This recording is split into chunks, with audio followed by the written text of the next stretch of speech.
name is Coralie Hunter, and I get to portray Frances Seward in the Candlelight tours. And normally I'm a docent that gives tours during the day.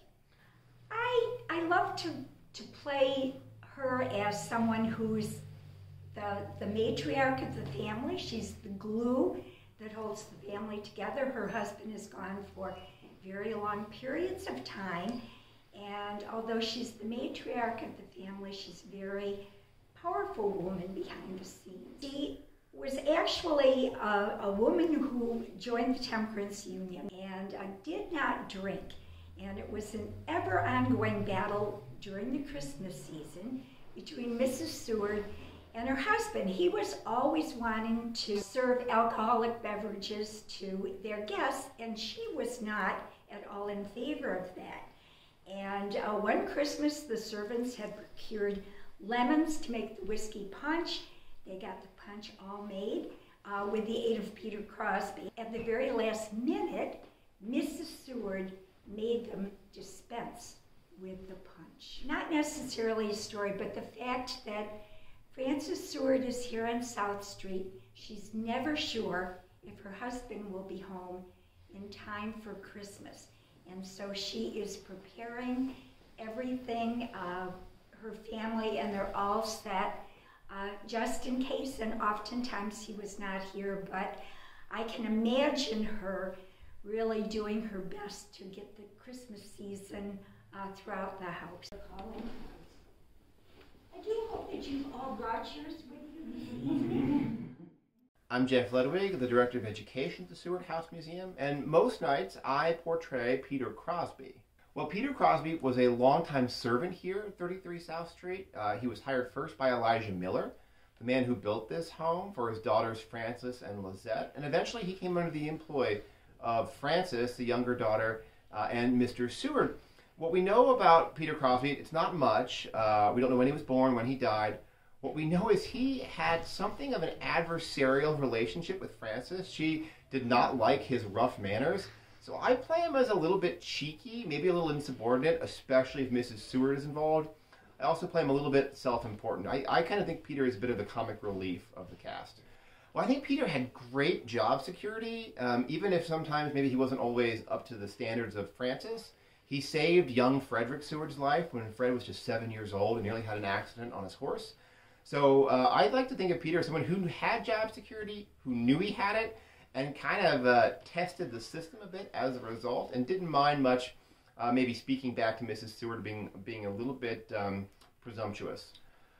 I really love how we, as part of the Christmas stories, we talk about how our modern Christmas emerges during the Victorian period in the time of Seward's, and how Washington Irving was a great early booster and popularizer, and we show some of the books that he wrote that really inspired a young republic to adopt what would become national traditions, and painting a picture of this family against a greater context of what's happening with the emergence of Santa Claus and Christmas trees, and a tradition that we would recognize if we were brought back in time, like we say we do in this Candlelight Christmas tour. We say we're bringing you back to 1864. If we were actually capable of that, our visitors would recognize the Seward family Christmas. I like at the end, when we're all in the drawing room around the piano, if it's snowing, like it's been snowing a bit today, and you can see the snow kind of hitting up against the old glass in the windows, and everyone starts to sing, and everyone gets really into the season and just feels really connected to the Seward house in our story. I am Hannah Sloth, and I am playing Fanny Seward. So Fanny Seward was the youngest daughter of the Seward family, the daughter of William and Frances Seward, and is commonly renowned to be the most beloved child of the Seward family. I tried to play Fanny as a very imaginative person who's really full of life, who kind of has this passion for the act of living itself. I try to give her a childlike spirit that she would have had around Christmas, while also maintaining the sophistication that she would have had as the child of the Secretary of State. I think one of my favorite Fanny stories is probably her talking about receiving her paper theater set.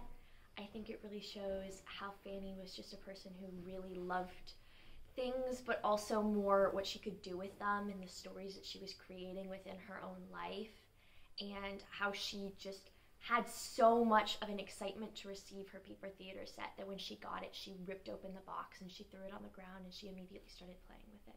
I really like the turtle soup story, the story about Fanny walking into the kitchen and seeing them about to make soup out of turtles and freaking out and causing such a ruckus that Mrs. Seward came downstairs and halted the entire dinner proceedings, and everyone had to restart, and they ended up not having turtle soup because she was so aghast. I really love the environment that we all get as a cast together. It feels like we're our own little Candlelight family, and we all have our little moments in between acting as the Sewards where we get to really hang out and have fun and swish around our hoop skirts and just, have that lively Christmas spirit that I feel like we get. My name is Rich Newman. I live here in Auburn, as did Henry Seward. And I'm playing the part of William Henry Seward, or as he was known to his family, Henry. He was a very famous man in mid-1800s. He was a senator in Albany, and he was the Secretary of State under President Lincoln during the Civil War. So he had some very important jobs. When politics was not as raw as it is today, however, it was very, very important in a new and growing country. Well, Mr. Seward and I are not much alike. He was 5'4" and I am 6 feet. He was clean shaven. He had a full head of hair. Other than that, we're a lot alike. One reason we are alike is we both lived in Auburn. But secondly, he really devoted himself to his job, whether that was in Albany or in D.C., and he spent most of his time there at the expense of his family in many cases. As an example, for Christmas, he was only here in Auburn 10 out of 40 Christmases. So in our pageant, we talk about that Mr. Seward has had a grueling trip up from Washington, D.C., and he didn't think he would arrive in time. However, he didn't want to disappoint his good wife by missing yet another Christmas. Well, I think it's the fact that the Seward House is so willing to open its doors. They put a lot of work into, as you can see, the decorations for this event. A lot of volunteer labor, but they open it up to the community so the community can see what life was like in 1860. We had a young lady come by one day and said, I've always gone by that yellow house. I wanted to go in it and see what was in it. So this is the opportunity for people that live in the area or from all across the United States and the world, actually, to come in and see how people lived in 1860s. My name is Cassie Smith, and I'm playing Janet Watson, the wife of Mr. Seward's youngest son, William. So she was very much kind of a socialite in Auburn as well growing up, and she was actually very close to the family growing up. She kind of became a military wife. She was often at the camps with William, really at the front lines. So I kind of like when she is stuck in the winter quarters, from the regiment's winter quarters during Christmas one year, and she's kind of stuck in this, basically this one-room log cabin, very different from the house we're standing in right now, but she does her best to make the most of it, although it's funny just her telling the story, you can tell she's turned off by the little amount of amenities that are in there. So it's just really interesting, and I think telling to her character of how she just makes the most of what she's been given, really, but still would probably like to be home. I've really liked, first of all, just interacting with the people, because when they come out for these kind of tours, I feel like they're really dedicated to the history, because they're seeing the living history versus just taking a tour. But I also used to do theater. I was a theater major, then changed to museum studies, so it's kind of combining two of my favorite things finally again and getting back into theater, because it's definitely been a while, so I've loved combining the two again.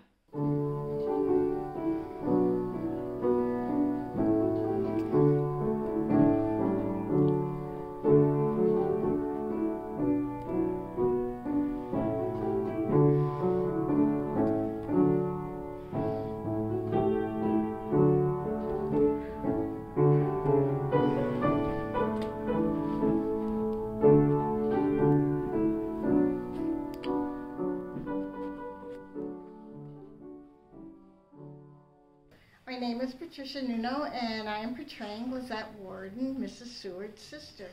Lizette was Frances's older sister. The girls' mother passed when they were young children, and Lizette assumes the role of taking care of Frances. She's more outgoing than Frances, and she kind of guides Frances as they grow up, going through boarding schools, and Frances depends a great deal on Lizette. Lizette protects Frances, and a perfect example of that is a Christmas holiday when the boys, her nephews, Frances's 2 sons, received sleds. And the boys, being good children, went through Frances's festivities in the day, patiently waiting until they would get the okay to go outside and play on their sleds.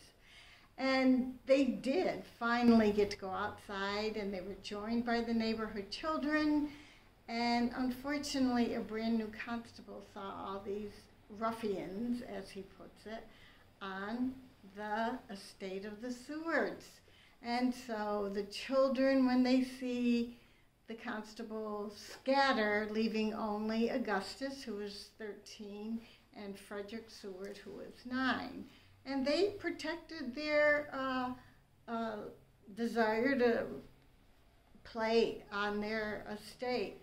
And I'm watching this, and the constable's getting rougher and rougher, so I decide I should run down, and Lizette runs down, and in the meantime, a servant was there as well, and it explained that these were the Seward children.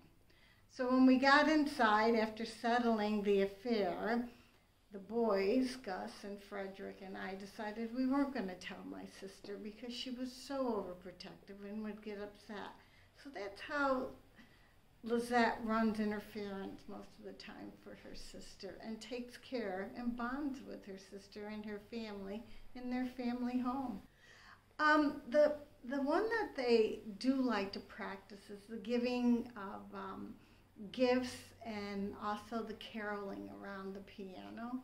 Mrs. Seward played piano as well as her daughter-in-laws that did, and it was a tradition for them to sing, in which we carry on for our Candlelight tours. And it's a bonding that happens with us, playing roles of the Seward family with the community, and it's pretty emotional and heartfelt as we go through this. It brings history alive. It makes us realize, of all ages, we have young children all the way over to those of us that are well seasoned, and it brings history alive for us right in Auburn, to one of the most important men in history, that we can share his history with our community. My name is Alyssa Morris, and I have played Janet, Anna, Fanny, Guide, and now I'm playing the desk host this evening. Has to be the Fanny theater story. I started at the museum when I was 16 playing Fanny because nobody had any idea what to do with me. And I very quickly fell in love, and one of the first things I did as Fanny was Candlelight. And I just think that story is absolutely hilarious. And the fact that we still have her theater set with the chewed up corner, and you can literally still see that the puppies have not changed in 140 years. Yeah, that's my favorite story. I love her to death. Ooh, I think my favorite part about doing Candlelight tours is the fact that we are, a lot of the time, a part of people's Christmas traditions. And it's, we weren't able to do these in the same capacity we are this year, last year. So just being able to bring more people back in and helping to make their holiday seasons, and people saying that, they missed these, and just being an important part of somebody's holiday tradition just makes me really happy and warm and fuzzy inside, and yeah, it's a lot of fun. My name is Kate Grinestamp, and I'm playing the servant, the cook of the house in the 1890s, Kate Grinville. Well, I was just reading through my copy of Harper's Weekly here.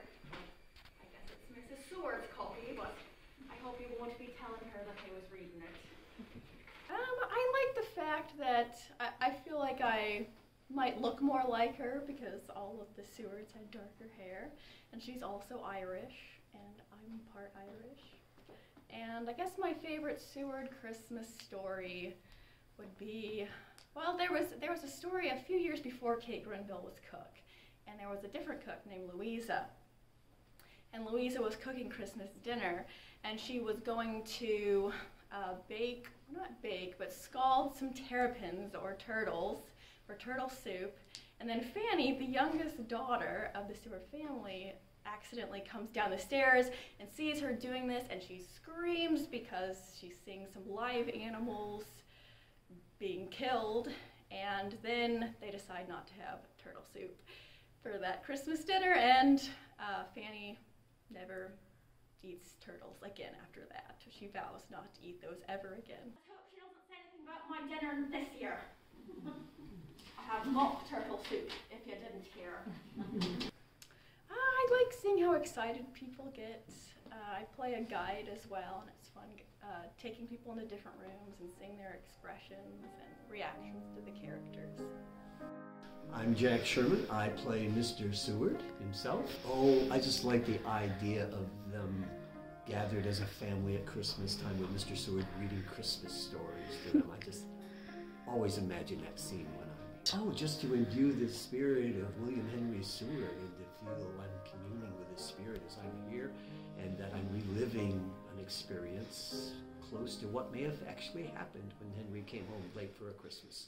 Oh, it was such a long, grueling trip up from Washington. I was afraid I'd be too late, but I hated to disappoint my dear wife by missing yet another Christmas. It's a very good thing, dear. Well, yes, I know it is to see you once in a great occasion.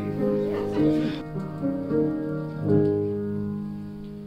Silent night, holy night, all is calm, all is bright.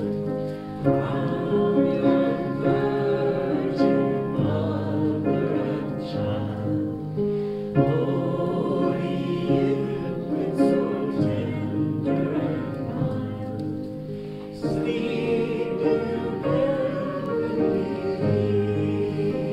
peace, sleep in heavenly peace.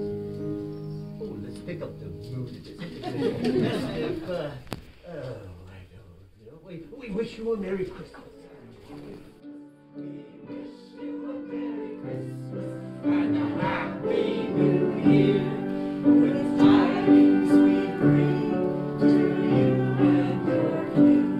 Good tidings for Christmas and a Happy New Year. We wish you a Merry Christmas. We wish you a Merry Christmas. We wish you a Merry Christmas and a Happy New Year. Very Merry Christmas and a Happy New Year. Oh, thank you for joining us tonight. Have a safe trip home, all of you. Good night.